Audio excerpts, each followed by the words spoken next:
नमस्कार. Indian meditation या चॅनलमध्ये तुमच्या सगळ्यांचं मी सोनाली लिखितकर स्वागत करते. आज आपण जो विषय घेणार आहोत तो म्हणजे ध्यानामध्ये आपल्याला येणाऱ्या विविध अडचणी.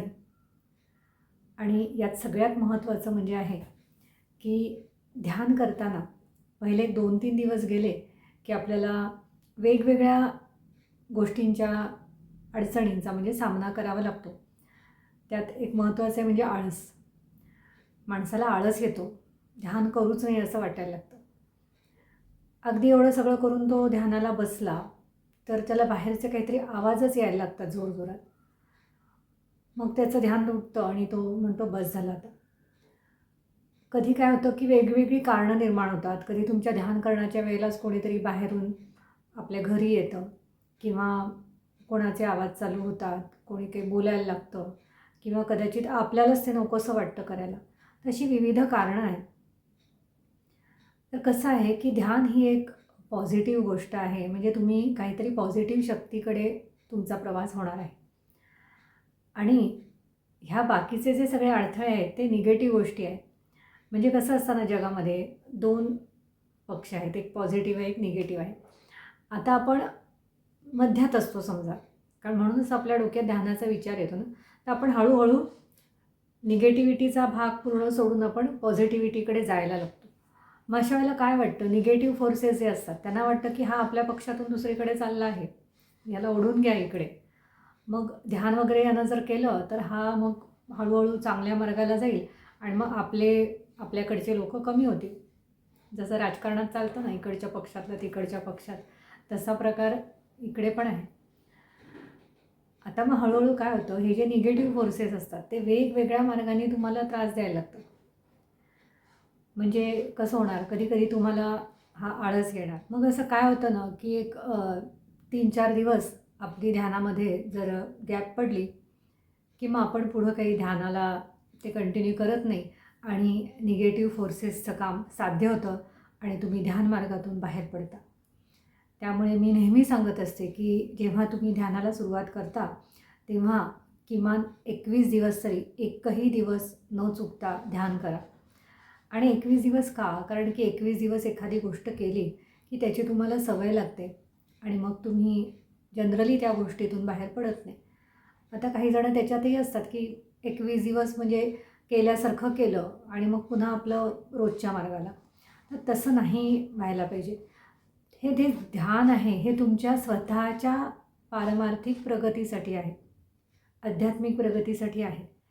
हे काही तुमचे कोणी शिक्षक किंवा त्या गुरु आहेत त्यांच्यासाठी हे नाही आपण करत, आपण स्वतःसाठी हे ध्यान करत असतो. तर त्यामुळे त्याच्यामध्ये अजिबात खंड न पडू देणं हे सगळ्यात महत्त्वाचं आहे.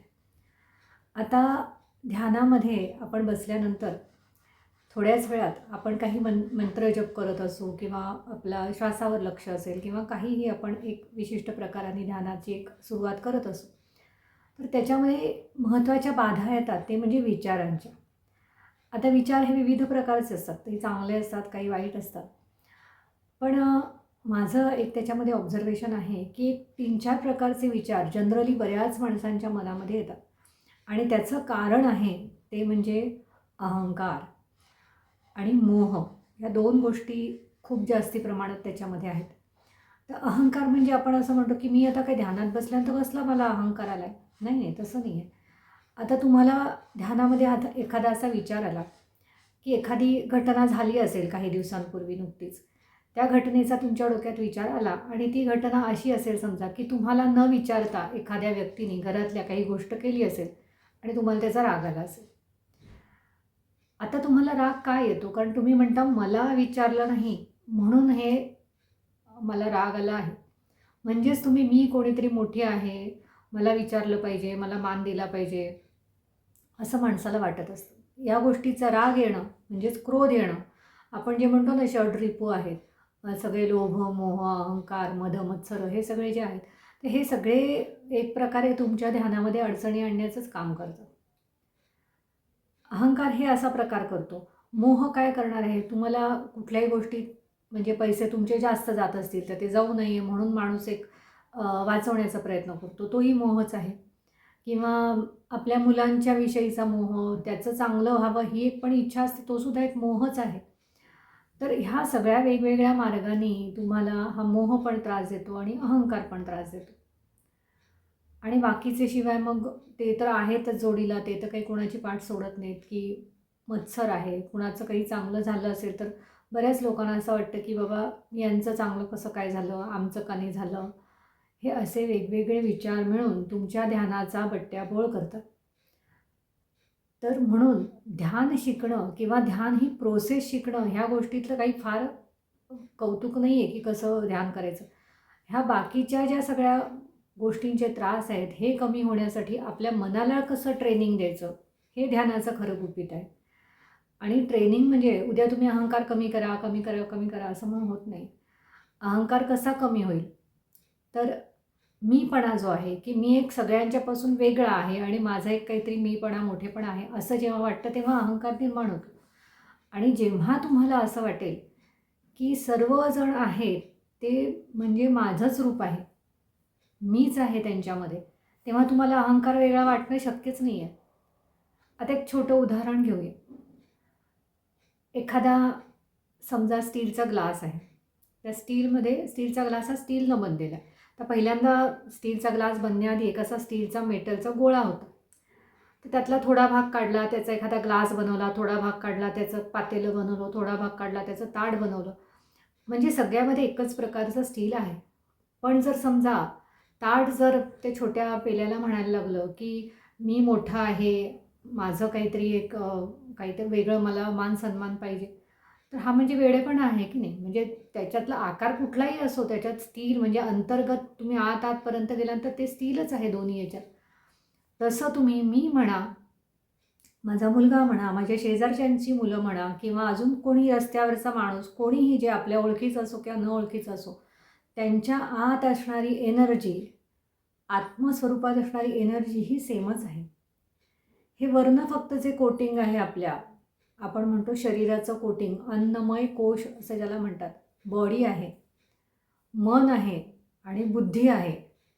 ह्या तिन्हीचा जो प्रकार आहे, ह्याचं जे कॉम्बिनेशन आहे, त्यामुळे आपण जो मधला आपला जो मेन भाग आहे, प्राण किंवा आत्मा आपला एकमेकांचा सेम आहे, ते विसरून जातो आणि हे वरचे जे कवरिंग आहेत किंवा वरचे जे आकार आहेत, तर त्यालाच आपण आपलं काहीतरी एक वेगळं गाठोडं तयार झाले असं समजतो आणि त्याला आपण आपण मी स्वतः, मी वेगळा असं नाव देतो. आणि जेव्हा तुम्ही ध्यानात आत, आत, आत जेव्हा जाता ना, तेव्हा तुमच्या हे लक्षात यायला लागतं, की दुसऱ्या व्यक्तीच्या आतला मी आणि माझ्या आतला मी हे दोन्ही सेमच आहेत. काहीच फरक नाही आहे. फरक आहे फक्त विचारांचा. विचारसुद्धा तयार कशाने झालेले आहेत? फक्त मन आणि बुद्धी. त्याला जे वेगवेगळे अनुभव आयुष्यात येतात, तर त्या गोष्टींचा सगळा एक विचार करून ते एक स्वतःचं काहीतरी एक विचार तयार करतो आणि त्याच्यातून ते विचार आणि हे विचार वेगळे आहेत. म्हणून आपण त्या 2 विचारांनाच 2 वेगळ्या व्यक्ती आहे असं आपण ॲक्चुअली मानायला लागतो. आणि हे जेव्हा तुम्ही स्वतः खूप वेळ ध्यानात बसाल, तेव्हा तुम्हाला हळू कळायला लागेल, मी कोण आहे? ह्याच्यासाठी जेव्हा तुम्ही शोधण्याचा प्रयत्न करायला लागाल, तेव्हा या गोष्टींची उत्तरं हळू तुम्हाला मिळायला लागतील. आणि असं नाही आहे की ती काय महिन्या 2 महिन्यात मिळाली, 6 महिन्यात मिळाली. त्याला कधी-कधी वर्षानुवर्षसुद्धा लागू शकतात. आणि असं नाही याचा माझं म्हणणं की त्याला वर्षानुवर्ष लागतात तर तुम्ही कंटाळा करा. तुम्ही जन्मानुजन्म जेव्हा तुमचे वाढतात, जेव्हा तुम्ही ध्यान किंवा त्याच्यासाठी परमार्थासाठी काहीही करत नाही, तेव्हा कदाचित तुम्हाला पुढे 500 किंवा 1000 जन्म घ्यायला लागू शकतात. एक मोक्षापर्यंत किंवा परमार्थाची एक उच्च पायरी गाठण्यापर्यंत. आणि तेच जर तुम्ही ध्यान करायला लागता ना, तेव्हा त्याची संख्या 1.0 कमी होते. म्हणजे 500 जन्म घेणार असाल तर 50 मध्ये होईल. 100 असेल तर तुमचे 10च घ्यावे लागतील. आणि अजून तुम्ही चांगलं ध्यान केलंत आणि बाकीसुद्धा या सर्व गोष्टींवर काम केलंत, म्हणजे काम करणंसुद्धा महत्त्वाचं आहे, की स्वतःतला मीपणा जसं मी म्हणते तो कमी करणं, दुसऱ्याविषयी सहानुभूती वाटणं, त्यांच्याविषयी प्रेम वाटणं, आपला पैशाचा मोह कमी होणं, दुसऱ्याला जास्तीत जास्त त्याला आपण मदत करता येणं. तर ह्या गोष्टी जसं तुम्ही हळूहळू तुमच्या अंगात बाणवायला लागता, तसतसे तुमच्या मनात येणाऱ्या विचारांची तीव्रतासुद्धा कमी व्हायला लागते. हे मला तर जाणवलं म्हणजे. नर्मदा परिक्रमेत गेले असताना जेव्हा मला बऱ्याच वेळेला असे अनुभव आले, की आपण ज्यांना ओळखत-पाळखत नाही, तर ते असे लोकंसुद्धा आपल्याला जेव्हा इतकी मदत करतात, इतका निस्वार्थ भाव आहे, तर तेव्हा त्या गोष्टीचा मला एक धडा मिळाल्यासारखाच झाला आणि ध्यानात येणारे विचार जे होते, ते सकारात्मक हळू-हळू यायला लागले आणि हळू विचारच कमी व्हायला लागले.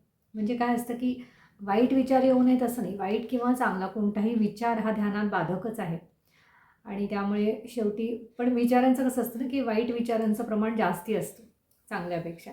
तर त्यामुळे तुमच्या वाईट विचारांचं प्रमाण पहिले कमी करा आणि बाकी सगळ्या गोष्टी या ज्या आहेत ह्या हळू एक स्टेप बाय स्टेप तुम्ही करत जा. मनाला थोडंसं आपल्या वळण लावा. वळण लावणंसुद्धा गरजेचं आहे. जसं लहान मुलांना लहानपणीच वळण लावावं लागतं म्हणतात. तसं आपल्या मनालासुद्धा वळण जेव्हा ज्या क्षणी आपल्याला कळेल, की आपण हे थोडंसं चुकीच्या मार्गाने चाललेलो आहे, त्या क्षणीच तुम्ही मनाला वळण लावायचा प्रयत्न करायला पाहिजे. तर आज हा असा एक भाग मी सांगितलेला आहे, की थोडंसं अहंकार आणि मोह ह्या गोष्टी कसं आहे. तर अजून पुढच्या भागांमध्ये आपण काही वेगळ्या गोष्टींवर ध्यानाच्याच विचार करणार आहोत आणि लवकरच भेटूया. पण त्या अगोदर माझं हे ध्यानविषयक तुम्हाला आवडलं असेल, तर माझ्या चॅनलला नक्की सबस्क्राईब करा, कमेंट करा, लाईक करा आणि तुम्हाला कोणत्या विषयावर माझ्याकडनं काही ऐकायला आवडेल याविषयी जरी काही कमेंट केल्या, तरीसुद्धा मला त्या चांगल्या वाटतील. नमस्कार. नर्मदे हर.